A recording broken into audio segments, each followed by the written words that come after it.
یا اسوہ، میں اس کے باوجود میدان عمل میں اس لیے جا رہا ہوں کہ میری زندگی تمہارے لیے نمونہ بن جائے اور وقت کے یزیدوں کے سامنے تم کھڑے ہونے کے لیے تیار ہو جاؤ۔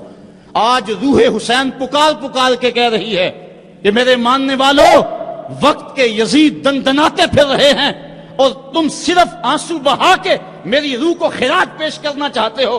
میری روح یوں ہی خوش نہیں ہوگی، میں تو خوش تب ہوں گا جب تم کربلائیں سجاؤ گے، جب تم وقت کی یزیدوں کے سامنے کھڑے ہو کے میری للکار کو تازہ کرو گے تو پھر میری روح سرشار ہو جائے گی کہ اپنے نانے کی امت کو جو پیغام دے کر گیا ہوں وہ پیغام آج بھی زندہ ہے۔ کربلا کا مقصد یہی نہیں کہ ہم اس دن کو ایک یوم سیاہ بنا دیں اور چند لمحوں کے لیے چیخو پکار کر کے پھر وقت کے یزیدوں سے ساز باز کر لیں، نام حسین کا لیتے رہیں اور کام یزید کرتے رہیں۔ وہ کیا کسی نے کہا تھا کہ نوحہ خوانی سے فقط ممکن نہیں تیری نجات، اور بھی کچھ کہہ رہی ہے رزم گاہ کائنات، کر رہی ہے سرزمین کربلا شرح حیات، تک رہی ہے چشم حسرت سے تجھے نہر فرات، راہ حق میں اب جنون سرفروشی عام کر، اس طرح روشن حسین ابن علی کا نام کر۔ حسین ابن علی کا نام اگر تم نے لیا ہے، حسین کا نام لینا اس بات کی دلیل ہے کہ بندہ جبر کے مقابلے میں کھڑا ہے۔ حسینی تو تبھی کہلائے گا، لیکن اگر قافلہ یزید میں ہو اور نام حسین کا لیتا ہو، وہ تو فرزدق نے بھی کہا تھا، حضرت میں کوفے سے پلٹ کر آیا ہوں، میں نے دیکھا ہے کہ کوفے والوں کی تلواریں یزید کے ساتھ ہیں، دل آپ کے ساتھ ہیں۔ اگر تلواریں یزید کے ساتھ ہوں اور دل حسین کے ساتھ ہو تو اس کو قبول نہیں کیا جائے گا۔ جب کوفے والے رونے لگے، جب یہ مقدس اور ملکوتی قافلہ کوفے کے بازاروں میں داخل ہوا اور وہ شہزادیاں جنہوں نے بازار بھی نہیں دیکھا تھا، ان کو بازار سے جب گزارا گیا، وہ سیدہ زینب، لوگوں ایک بات کہتا ہوں، حضرت امام حسین نے کربلا فتح کیا اور سیدہ زینب نے دمشق فتح کیا۔ سیدہ زینب نے قیامت تک کی عورتوں کی لاج رکھ لی اور قیامت تک کے لیے درس دیا کہ اگر باطل کے سامنے حسین نہیں جھکا تو باطل کے سامنے زینب بھی نہیں جھکی۔ زینب کی عظمت کو بھی سلام، حسین ابن علی کی عظمت کو بھی سلام۔ تو جب کوفے میں داخل ہوئے اور وہ رو رہے تھے، ان کی آنکھوں میں آنسو تھے، تو حضرت امام زین العابدین نے کہا کہ اب تمہارا رونا کیا معنی رکھتا ہے؟ کیا تم نے خود ہمیں بلایا نہیں؟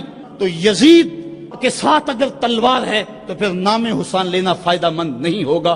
حسین کے نام لینے والے وہی ہیں جن کا دل بھی حسین کے ساتھ ہے، جن کی تلوار بھی حسین کے ساتھ ہے۔ آئیے وقت کی کربلا میں پھر حسین کا کردار ادا کریں۔ آج بھی گلی گلی یزید دندنا رہے ہیں، کچھ مقامی یزید ہیں، کچھ بین الاقوامی یزید ہیں۔ آج نبی کے دین کی قدروں کو پامال کیا جا رہا ہے۔ دنیا کا سب سے بڑا یزید بش ہے اور اس کے حواری ابن زیاد ہیں۔ اللہ کی حدوں کو توڑا جا رہا ہے اور یزیدی ٹولہ آج پھر حکمرانی کے مزے لے رہا ہے اور وقت سخت اور مشکل ترین حالات میں داخل ہو چکا ہے۔ اس وقت فحاشی اور عریانی کا شیش ناک پھنکار رہا ہے۔ اگر ہم چند لمحوں کے لیے مل بیٹھ کے آنسو بہا دیں اور سمجھیں کہ حق ادا کیا، ہم حق ادا نہیں کر پائے۔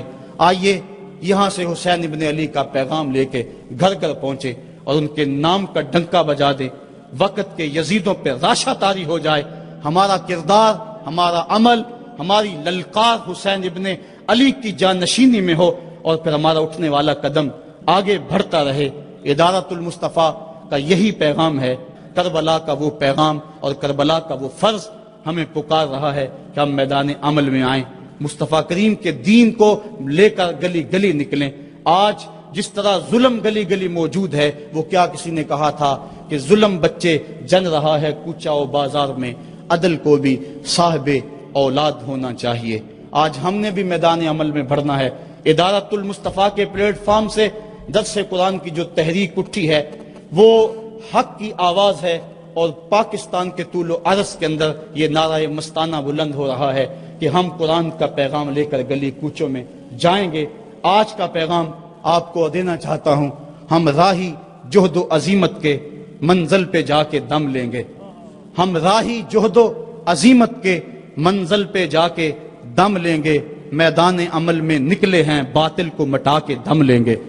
ہم دہر کے ظلمت خانوں میں قرآن کا نور پھیلائیں گے، ہم کانٹوں کی ہر بستی میں سنت کے پھول سجائیں گے، ہر گھر میں عشق رسالت کے ہم دیپ جلا کر دم لیں گے، ہم راہی عزم و عزیمت کے منزل پہ جا کے دم لیں گے، ہم وارث شیخ مجدد کے شاہوں سے بغاوت کرتے ہیں، ہم وارث شیخ مجدد کے شاہوں سے بغاوت کرتے ہیں، ہم وقت کے ہر ایک اکبر سے اعلان نفرت کرتے ہیں، ہم خادم دین محمد کے ایک رب کی عبادت کرتے ہیں، لا دین اور کافر سوچوں کو سولی پہ چڑھا کے دم لیں گے، ہر فاسق فاجر حاکم کو، ہر غاصب خان وڈیرے کو، ہر ظالم خائن ظالم کو، ہر ڈاکو چور لٹیرے کو، ہر مغرب کے پرچارک کو، ہر چھوٹی سوچ کے گھیرے کو ہم کربل کے اس قاری کا پیغام سنا کر دم لیں گے۔